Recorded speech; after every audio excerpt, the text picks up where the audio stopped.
Olá, assombrados! Eu sou a Ana Paula e vou contar um relato para vocês neste tipo ao vivo de hoje.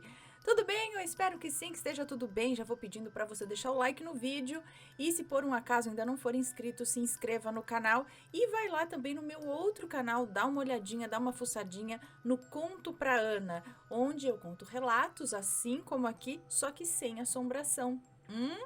Então vai lá, o link tá aqui na descrição.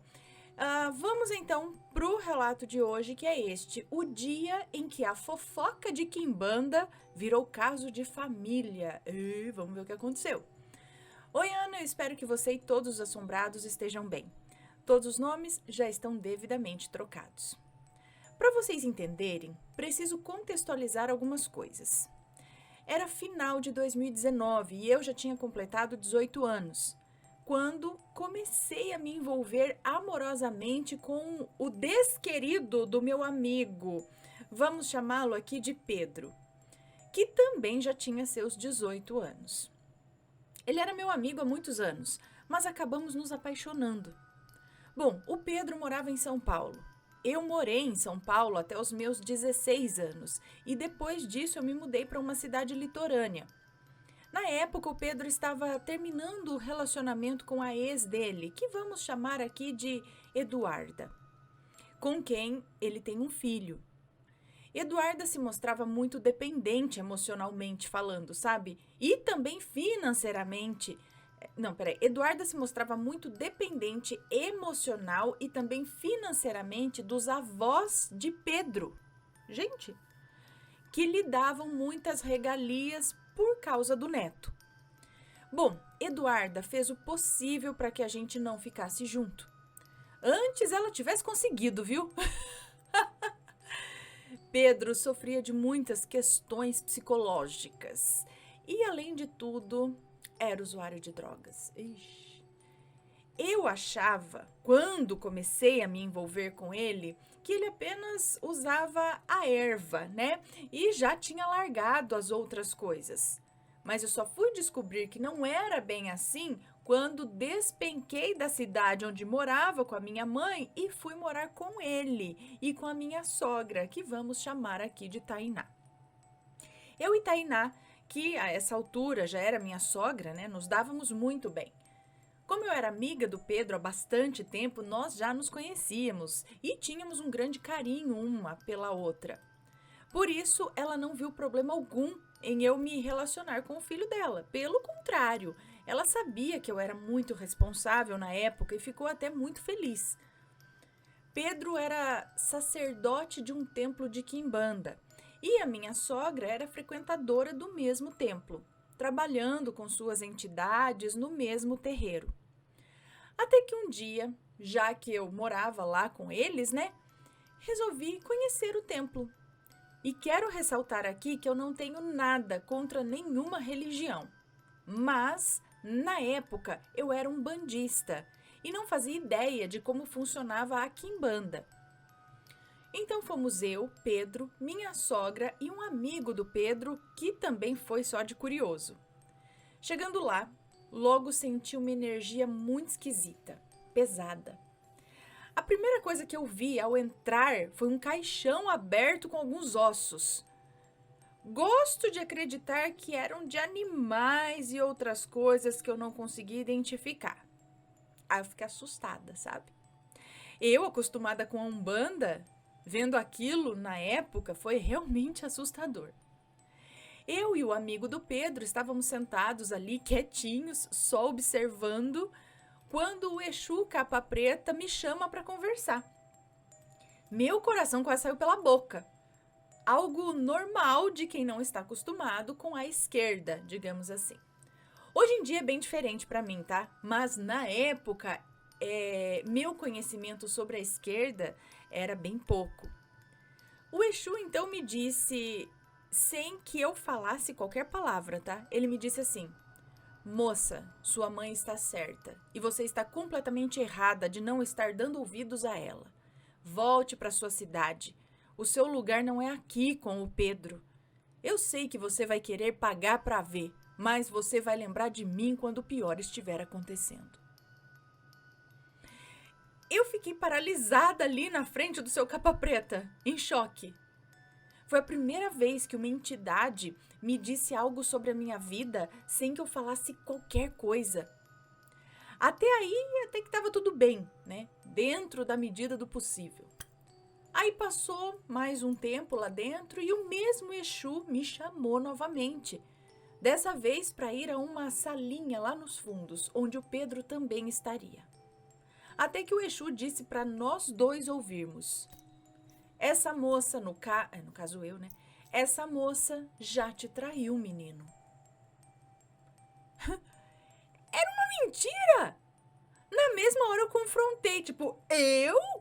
Eu tô há pouquíssimo tempo com o Pedro e nunca nem passou pela minha cabeça fazer isso. E também não é do meu caráter. Aí depois desse fecho que eu dei no Exu, disse fecho aqui só pra descontrair um pouco, tá? Ele disse assim, é verdade, mas ela teve oportunidade de trair.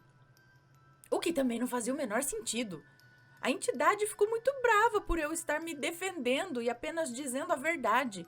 E começou a gritar no terreiro, me expulsando de lá e dizendo que me mataria. Bom, o Pedro ficou extremamente alterado com essas informações. Mesmo acreditando mais em mim do que na entidade, ele já estava em um estado frágil.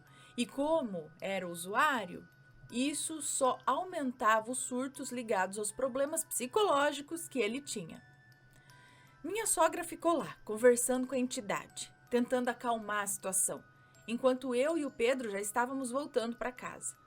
E, gente, o Pedro quebrou o ventilador, quebrou uma porta do armário, usou ali o que ele queria usar, sabe? E eu chamei minha mãe no WhatsApp para conversar e contar tudo o que tinha acontecido. Minha mãe, que hoje eu sei que estava certa o tempo todo, né? Nunca gostou do Pedro. Pelas razões que eu já comentei, né? Ela sabia de tudo, mas mesmo assim mantinha uma certa amizade com a minha sogra. As duas se davam muito bem. Esse foi o primeiro comportamento abusivo que o Pedro cometeu ao quebrar as coisas na minha frente e gritar comigo. Eu deveria ter ido embora naquele mesmo dia, mas eu gostava desse traste. Eu tinha um carinho imenso por ele, principalmente pelo tempo de amizade que a gente tinha. E também porque a família dele me via como alguém responsável, que, né, fazia as coisas que ele fazia, como se eu fosse salvá-lo, sabe? Realmente, eu fui uma besta. Não vou me prolongar muito sobre os outros vários comportamentos abusivos que ele teve, e foram muitos, tá? Nem sobre os chiliques que ele dava. Não só comigo, mas com toda a família dele, porque isso não vem ao caso agora. É para você ver, né, como os sinais estão claros ali na frente, que a gente não olha, né? Bom, embora tenha muita coisa para contar, se você, Ana, quiser e os seguidores também, eu posso trazer uma segunda parte para o seu outro canal. E olha, são fofocas boas, viu? Fique à vontade, pode contar sua história sem assombração lá no Conto pra Ana. Olha, eu sofri na época, mas as situações eram tão absurdas que hoje em dia parecem até história de novela. Opa, conta pra Ana. Minha melhor amiga da época começou a gostar do Pedro, traindo a nossa amizade. Era um peso morto que vivia frequentando a casa e, sinceramente, aquilo parecia um hospício de tantas incorporações na casa e acontecimentos sobrenaturais bizarros. Muitas coisas que posso contar depois, tá? E vocês lembram do Exu? Então, um tempo depois, o Pedro me disse que sentia que naquele dia era o médium fingindo uma incorporação. Ah, eu tenho quase certeza, né? Na salinha ali conversando com nós dois. Ou usando a entidade a favor dele, porque desconfiava que esse médium era afim dele, do Pedro. Eu fiquei cerca de 2 meses morando com a minha sogra e com o Pedro. Até que, não suportando mais a situação, a minha mãe, sofrendo por me ver naquela casa insalubre, a Tainá, minha sogra, era muito porca também, sabe? E o meu ex nem se fala, né? Bom, minha tia, que morava em São Paulo, embora não na mesma região onde tudo isso acontecia, ela foi me buscar junto com a minha mãe e disse: pega, arruma suas coisas e vamos embora agora. Minha tia sempre foi uma mulher de respeito, mas pensa numa mulher que sabe ser maluca. Então eu não pensei duas vezes, eu peguei tudo que eu pude e fui embora com ela e com a minha mãe. Claro que o meu relacionamento com o Pedro ainda não tinha chegado oficialmente ao fim. Para ele aquilo era apenas um tempo. Até que cerca de uma semana depois, ainda em São Paulo, eu e minha mãe estávamos sozinhas na casa da minha tia. Estávamos discutindo muito porque o meu relacionamento com o desquerido do Pedro ainda não tinha terminado. Quando do absoluto nada, eu comecei a ter um ataque espiritual. Eu fiquei fora de mim. Eu peguei um objeto cortante tentando me machucar. Eu comecei a gritar e a xingar muito a minha mãe. Só que, pasmem, o que tinha tomado o meu corpo naquele momento logo atingiu fortemente a minha mãe, que já estava muito nervosa e quase tendo um treco ao me ver daquele jeito. E quando aquela coisa tomou o corpo dela, pasmem novamente, ela caiu dura no sofá. Na hora eu pensei que ela tivesse tido um derrame. Eu entrei em desespero, comecei a ligar para minha tia, liguei para a ambulância, saí gritando na rua pedindo ajuda. Minha mãe não se movia, ela estava basicamente desfalecida, com os olhos abertos. E adivinha para quem que eu liguei também? Sim, para Tainá, minha ex-sogra, e para o Pedro, pedindo para irem até lá correndo. Eu explicava, muito nervosa, que eu não sabia o que tinha acontecido com a minha mãe, já achando que ela estava morta. A ambulância não pôde vir e eu, nervosa do jeito que estava, mal conseguia falar. Acabei passando o endereço da minha casa no litoral, em vez do lugar onde estávamos. Aí minha tia estava longe e quem chegou primeiro? Sim, o Pedro, que odiava minha mãe. Minha ex-sogra, a tia do Pedro que veio dirigindo e a desquerida da minha ex-melhor amiga que mencionei antes, lembram? Como eu disse, ela estava sempre por perto, principalmente por ter se tornado grande amiga da minha sogra.